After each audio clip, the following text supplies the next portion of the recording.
Hari ini kita ada di kandang penggemukan. Kita akan mereview ukuran kandang penggemukan yang ideal. Nah, kita akan mereviewnya. Idealnya berapa sih untuk ukuran kandangnya?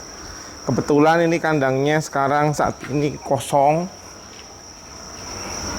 Tidak ada anakan. Biasanya di sini adalah kandang untuk menempatkan babi usia starter atau pisah sapih dari induk. Jadi ditempatkan di sini dulu. Nanti saya akan jelaskan tentang tempat pakan yang unlimited ini dan apa keunggulannya. Nanti saya akan jelaskan di sini. Halo, sekarang kita sudah ada di kandang penggemukan, jadi kita akan jelaskan. Kita memiliki di sini kandang ukuran 5x5, jadi 25 meter persegi. Idealnya di sini, karena ini adalah kandang starter atau kandang babi sapi atau pisah dari induk, babi akan berada di sini selama 30 hari sebelum kita pindah ke kandang grower atau kandang dewasa. Sampai panen nanti akan di sana. Nah, di kandang ini sekarang, ini ukuran kandangnya adalah 5x5, jadi 25 meter persegi. Idealnya, maksimumnya untuk jumlah anakan babi starter yang ada di sini adalah 25x3. Jadi untuk 1 meternya bisa diisi 3 babi. Itu maksimum. Tapi biasanya kita hanya mengisinya 80% saja. Nah, baca sekitar 12 ekor di kandang ukuran 5x5 ini.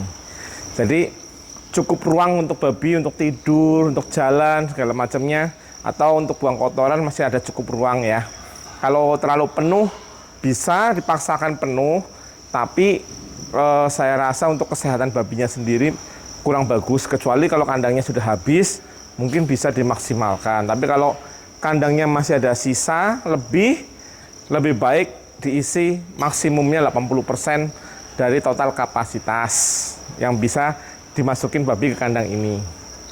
Lalu di sebelah kanan saya ini ada tempat pakan. Jadi ini tempat pakan unlimited ya. Jadi pakannya kita isi semua dari atas sana, dari atas sini kita isi semua. Nah, di atas sini kita isi semua pakannya, lalu akan turun ke bawah semua. Babi di sini akan makan gantian. Jadi yang sudah kenyang dia akan mundur, yang belum kenyang dia akan maju lagi untuk makan. Jadi tidak berebutan ya, dan pakannya selalu ada, tidak pernah kehabisan pakan. Jadi di sini memang pakan disuplai terus supaya babinya cepat besar, cepat berisi. Kita target untuk anakan yang F1 adalah 5 bulan dari lahir kita sudah mencapai berat 100 kilo dengan tempat pakan seperti ini ya. Nanti pun di kandang yang satu lagi untuk kandang grower dan finisher juga akan saya jelaskan tempat makan seperti ini dan apa keunggulannya, apa perbedaannya dengan penggemukan di kandang baterai. Nanti kita akan jelaskan. Jadi cukup jelas ya. Untuk kandang ukuran 5x5 untuk usia nursery atau starter atau berpisah induk, ini maksimumnya diisi luas kali 3. Jadi per 1 meternya isi 3 babi. Itu maksimal. Tapi kalau bisa diusahakan maksimalnya jangan 100%, tapi 80% aja sudah cukup. Supaya babinya juga ada ruang untuk gerak, untuk besar, untuk lebih sehat lagi seperti itu. Oke. Nanti kita akan pindah ke kandang grower. Nah, di sini kita punya 18 kandang. Jadi mungkin 12 kali 18 ini kapasitas kita di sini ya. Maksimalnya kita pakai 80%, acuan 80%. Sip. Mantap. Nah, sekarang kita sudah ada di kandang penggemukan. Jadi semua babi kita menggunakan pakan seperti itu. Nah, pakan unlimited semua di sini.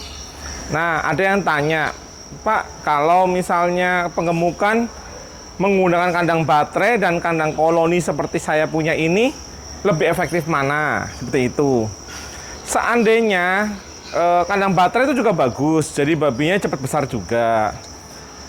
Kelemahan kandang koloni ini apabila kita ngasih makannya seperti kandang baterai, jadi kita kasih jatah.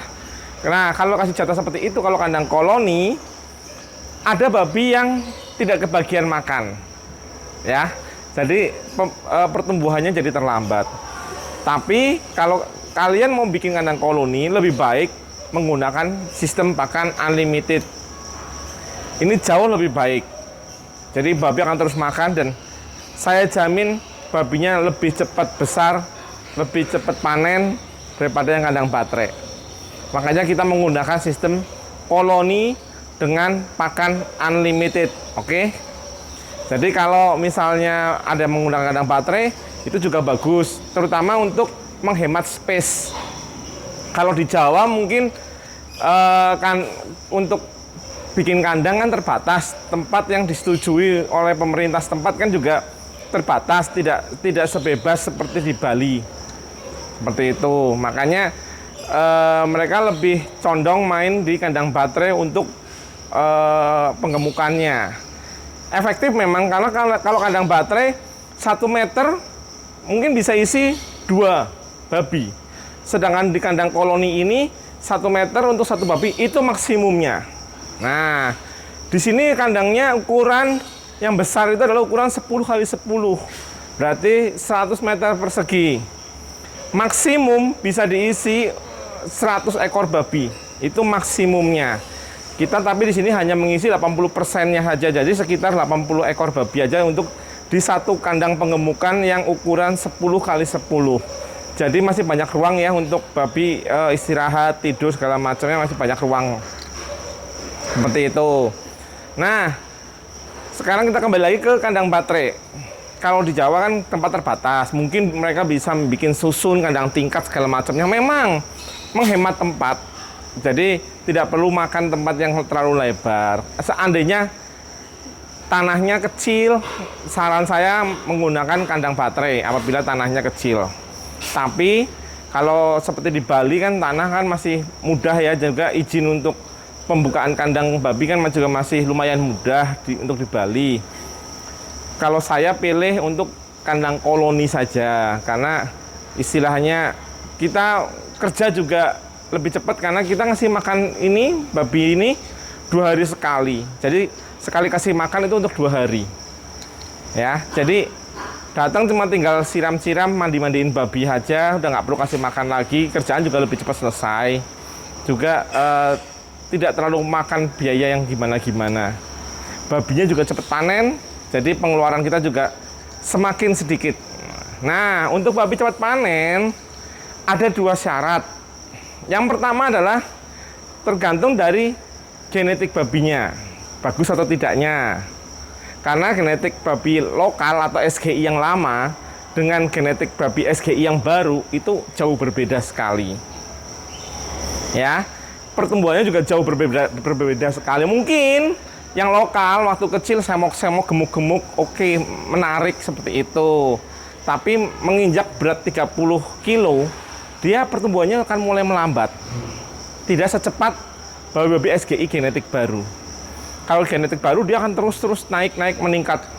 Kita pernah coba di berat 90 kilo untuk mencapai 100 kilo hanya membutuhkan waktu 8 hari. Tentu saja, syarat yang kedua didukung dengan pemberian pakan yang baik. Kalau pemberian pakannya sisa restoran atau dedak, dibanyakin dedaknya, ya pertumbuhannya masih kurang maksimal. Seperti itu.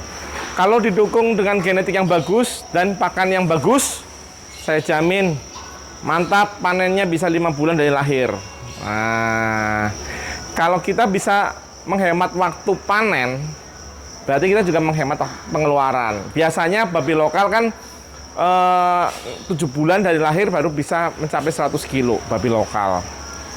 Sedangkan babi SGI yang genetik baru yang ada di Natalia Farm ini 5 bulan dari lahir, lumayan menghemat 2 bulan ya. Nah, di Natalia Farm kita juga menyediakan babi calon indukan. Nah, apa kelebihannya babi calon indukan di Natalia Farm? Nah, babi calon indukan di Natalia Farm kita jamin kesehatannya. Karena apa? Berasal dari induk yang sehat.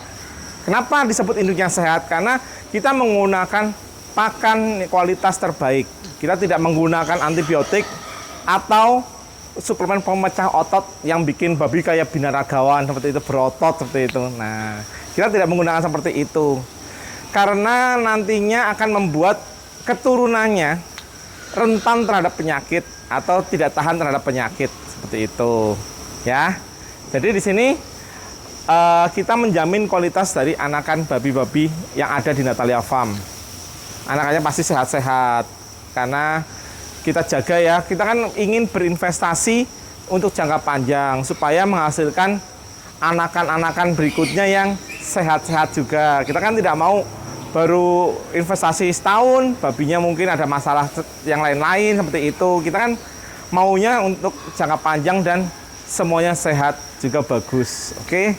Jadi ingat, kalau mau beli babi calon indukan yang terjamin kualitasnya, terjamin kesehatannya, kita untuk investasi jangka panjang supaya kita tidak merugi. Nah, jadi ini babi ini indukan ini bukan sekedar pantat semok ya, tapi kita kayak manusia aja, kita harus cari bibit, bebet, bobot, ya kan?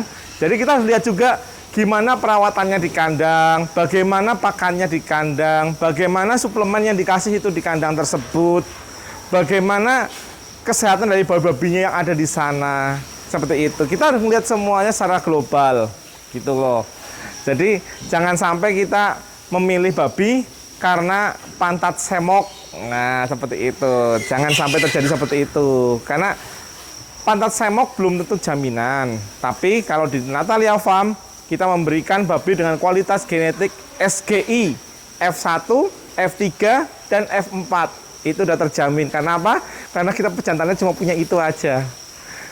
Ya, jadi kita nggak ada pejantan lokal ya di sini ya. Jadi pejantannya semua ada SGI F1, F3, dan F4. Jadi terjamin ya. Babi-babi di sini juga sehat dengan kandang yang besar seperti ini. Kandangnya juga udaranya sirkulasinya juga bagus. Nah, jadi nggak usah khawatir untuk belanja babi calon indukan di Natalia Farm.